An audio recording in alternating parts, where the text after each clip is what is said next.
The video that we are about to watch is a video of a very popular scientist and biologist and author. It is a video of Dr. Dawkins. இவர் வந்து ரொம்ப பாப்புலரான ஒரு atheist. கிறிஸ்டியானிட்டியை வந்து பயங்கரமா வந்து critic பண்ணுவாரு, ரொம்ப ஹார்ஷான வார்த்தைகளை வச்சு கிரிட்டிக் பண்ணுவாரு. The God of the Old Testament is arguably the most unpleasant character in all fiction.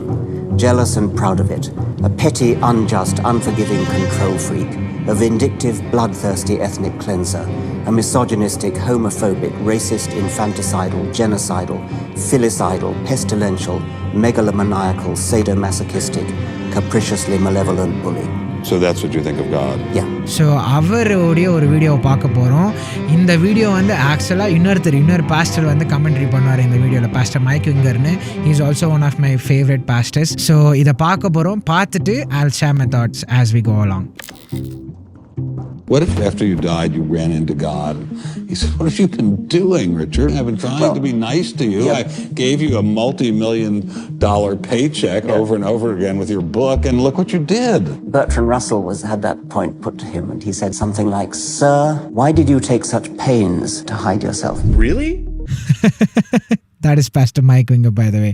So before I let Pastor Mike Winger cook, let me give you my thoughts on this. If you are someone like me who speaks Tamil but doesn't read Tamil, but you always wanted to read the Bible in Tamil, then the Tanglish Bible is absolutely for you. The Tanglish Bible is a Romanized version of the Bible, meaning the Bible is still in Tamil but it's written in English, so hence the name Tanglish Bible. This is really great when you're reading through the Bible in English or any other language for that reason and are struggling to understand the meaning of a passage because you don't speak that language. Now you don't have to worry about that if you have the Tanglish Bible. So if you want to grab one, check out the link in the description and use code PM10 at checkout for 10% off. That is PM10 for 10% off at checkout. Now back to the video. Dr. Dawkins வந்து நான் சொன்ன மாதிரி is a very popular atheist, is a biologist, is an author, is a scientist. அந்த interviewer என்ன கேட்குறாருன்னா, அவரை நீங்கள் பரலோகத்துக்கு போன பிறகு say you die and you go to heaven, அதுக்கப்புறம் ஆண்டவரை நீங்கள் அங்கே பார்க்கும்போது ஆண்டவர் உங்களை கேட்டாருன்னா, நான் உனக்கு என்னென்னலாம் பண்ணேன், நான் வந்து உனக்கு எவ்வளோ சக்ஸஸ் கொடுத்தேன், உன்னுடைய புக்ஸ் எல்லாம் பாப்புலராக ஆக்க வச்சேன், உனக்கு வந்து நாலேஜ் கொடுத்தேன், ஐக்கிய கொடுத்தேன், உன்னை எழுத வச்சேன், எல்லாமே பண்ணியும் நீ ஏன் என்னை நம்பலை? நான் உடனே அவர் என்ன சொல்கிறாருன்னா, sir why did you go to such great lengths to hide yourself from me? நீங்க எல்லாம் பண்ணீங்க, ஆனா வந்து உங்களை வந்து ஏன் என்கிட்ட இருந்து மறைச்சுக்கினீங்க? இதுக்கு வந்து ஒரு வசனம் இருக்கு, ரோமன்ஸ் சாப்டர் 1ல அந்த வசனம் இருக்கு. அதை நான் உங்களுக்கு கோட் பண்றேன். அதுக்கு முன்னாடி பாஸ்டர் மைக் விங்கரை வந்து குக் பண்ண விடும். Bertrand Russell had that point put to him, and he said something like, "Sir, why did you take such pains to hide yourself?" Really? Okay, but you're surrounded by a world where most people believe there is a God. Meaning he doesn't seem that hard to find. And then you're standing before the real God and you're blaming him? You were so smart that you got it wrong? Is that what you're saying? I've heard the analogy of, if you're playing in a pool and someone gives you an inflated ball and you try to push it under the water, naturally it would pop out, but you're suppressing it. And there's a sense in which the truth of God is just obvious through creation. And to hold back or resist this, it requires you to push against this truth. Now, if the God I observed through creation was very different than the God of the Bible, then we'd have a problem. But this is how the Bible describes God. நம்ம கிரியேஷன்ல பார்த்தோன்னா, for since the creation of the world, his invisible attributes are clearly seen, being understood by the things that are made, even his eternal power and Godhead, so that they are without excuse. So இந்த வசனத்துடைய meaning என்ன தெரியுமா? நம்ம கிரியேஷனில் பார்க்குறோம் இல்லை, நம்மளுடைய universe, நம்மளுடைய Galaxy, நம்மளுடைய பூமியிலேயே வந்து நம்மளுடைய நிறைய நேச்சுரல் ஃபெனாமினா நம்மளால் அண்டர்ஸ்டாண்டே பண்ண முடியாது.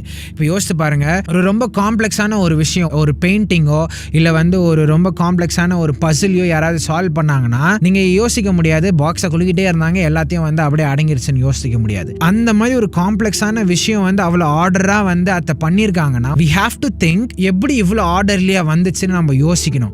அந்த மாதிரி தான் இவர் பாஸ்டர் மைக் விங்கர் என்ன சொல்றாருன்னா, கிரியேஷனை பார்க்கும்போது, அவ்வளோ பிரம்மாண்டமான ஒரு விஷயத்தை பார்க்கும்போது, you have to question yourself, how did something so beautiful and so complex just evolve out of nothing? ஒரு அவ்வளோ காம்ப்ளெக்ஸான ஒரு அவ்வளோ பியூட்டிஃபுல்லான ஒரு விஷயம் ரேண்டமா எப்படி வந்து இவால்வ் ஆகும், எப்படி வந்து ரேண்டமா யாருமே அதை பண்ணாம கைடன்ஸே இல்லாமல் எப்படி வந்து அது ஆகும்ன்ட்டு கேட்டுக்கணும் நம்மளே. அதுதான் இந்த வசனத்தில் சொல்லுது. நம்ம கிரியேஷனை பார்க்கும்போது பார்க்கும்போது, நம்ம சுற்றி இருக்கிற எல்லாத்தையும் பார்க்கும்போது, we can observe God's invisible attributes are visible through his creation. The creation screams God's glory. டெஸ்லால நம்மளுடைய ஹியூமனாய்ட் ரோபோட்ஸ், அதுக்கப்புறம் நிறைய பேர் வந்து இந்த ஹியூமனாய்ட் ரோபோட்ஸ் ட்ரை பண்ணிட்டு இருக்காங்க. பாஸ்டன் டைனாமிக்ஸ்ன்ட்டு அவங்களும் வந்து நிறைய வந்து இம்ப்ரெசிவான ரோபோட்ஸ் எல்லாம் பண்ணி டெமோலாம் காட்டுவாங்க. யூடியூப்லலாம் அவங்களோட வீடியோஸ் இருக்கும், நீங்கள் பார்த்துருப்பீங்க. ஒரு ரோபோட்டை வந்து நார்மலாக நம்ம நடக்கிற மாதிரி நடக்க வைக்கிறதுக்கு அவங்க வந்து எவ்வளோ நாளாக ரீசர்ச் பண்ணிட்டு எவ்வளோ நாளாக அதை ட்ரை பண்ணிட்டு இருக்காங்க. இன்னுமே அதை பெர்ஃபெக்ட் பண்ண முடியல. இன்னுமே வந்து நம்மள மாதிரி அதை வந்து செயல்படுத்த முடியல. நம்மள மாதிரி அது நம்ம பண்ணுற எல்லா ஆக்டிவிட்டீஸ் மாதிரி அதை பண்ண வைக்க முடியல.